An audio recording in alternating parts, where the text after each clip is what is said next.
Wendy. My main role in Sparkle Care, I'm a physio by background, a physiotherapist, and I'm the head of rehab.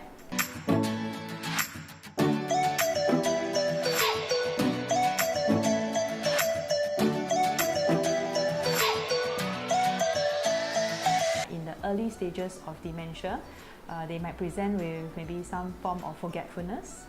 They might forget how to wear their clothes, maybe the buttons might not be in the correct placement. This form of mild dementia or cognitive impairment, as we call it, becomes more apparent maybe to the family members when they start to forget more things. Yeah. A mild will be someone who maybe will forget to switch off the lights, maybe switch off the stove after they have cooked, or maybe they have placed the item on the stove and then they might forget to add the pepper or add more salt than normal. So certain little steps are missing, but it's not perceptible. They can still complete the entire range of activity. The later stage, when it comes to the mild to moderate stage, that's when perhaps slightly more complex tasks, for example, when they need to maybe cook an entire feast during Hari Raya Puasa, for example, becomes more complex because you have to invite your friends, you have to plan the whole menu, and maybe they might forget more things. They might forget how to call someone that they have always been calling in terms of the name. They might get confused about where they are in terms of location. Some of them might even forget on how to return home. So when it comes to the more severe stage of dementia, it's almost like a baby. When you have a newborn child, they might not be able to understand what you're talking about so well anymore.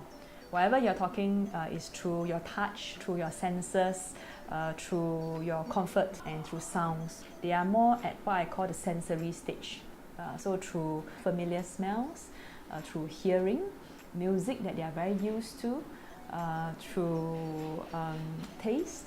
For example, they might not be able to identify this as curry, but when they smell the curry, they know, then suddenly something is triggered in their memory that, oh, this is curry. So physical activities can range from doing chair-bound more exercise that are safe because it's a big group in the daycare side. So like taking weights to do or doing chair tai chi exercise. They might break out into a smaller group. They will do some games that also allows them to do some throwing, aiming, some interactions among themselves.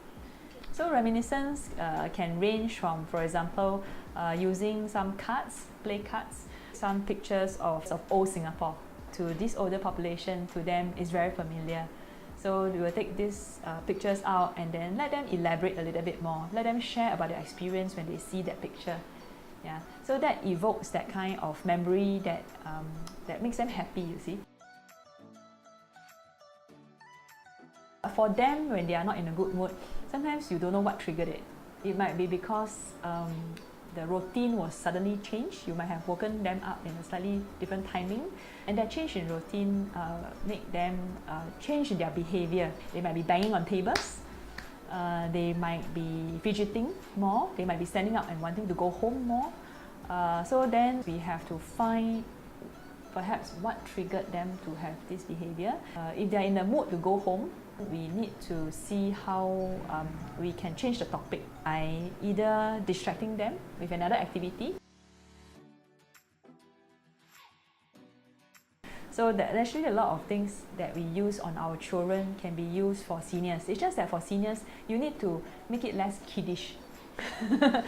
Sort of saying like belittling this person that used to be a doctor, that used to be an engineer. So you need to make it a little bit more matured in context. So perhaps like if let's say it's a game of playing mix and match, then it's using old pictures of playgrounds that they are used to rather than flowers and toys. Yeah, but still need to be bright, because bright and contrast is important, because as we grow older, our ability to distinguish colors also gets worse.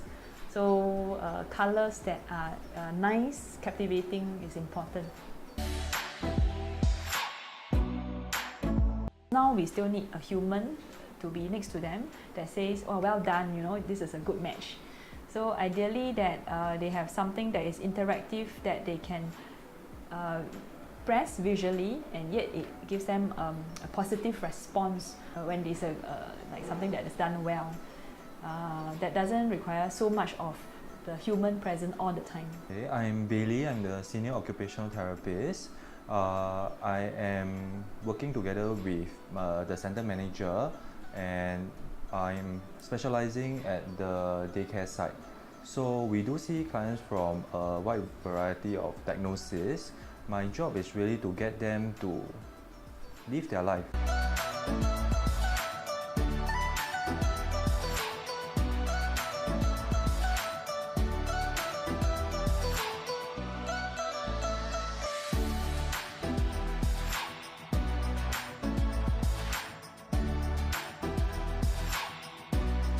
If we talk about very severe dementia, right, they are unable to interact at all. So we do a lot of sensory things, like for example, we have dimmable lights in a very quiet room. Let them focus on the sensation of smell completely, just focusing on smell.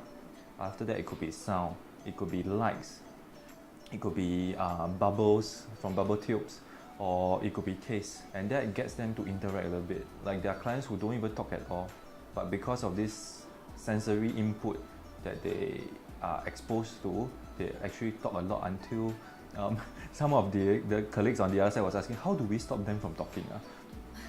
Yeah, because we want to give equal time to all the participants. Yeah, and time is short.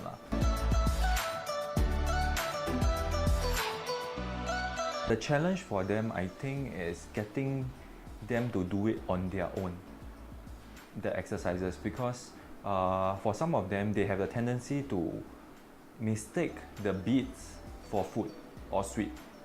So if we say, okay, let's do threading, so we give them like colored, want them to make a colored bracelet. So they may do halfway, and then they forget what they are doing, and they may want to eat the sweet. The caregiver also on high stress because they have to be super alert. The other challenge is if we want them to do physical activity, some of them, after they do a while, they forget what they are doing. So the caregiver has to be there all the time to tell them, okay, kick. Okay, then after like really 3 seconds, kick.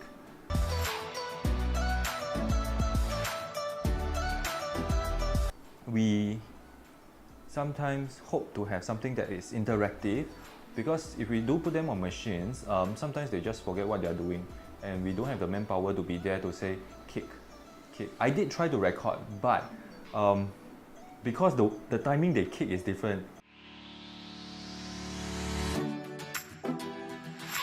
I think they are really a fine group of clients to work with. Never underestimate what they can do lah. Yeah, because they will just surprise you. Make full use of what abilities they have.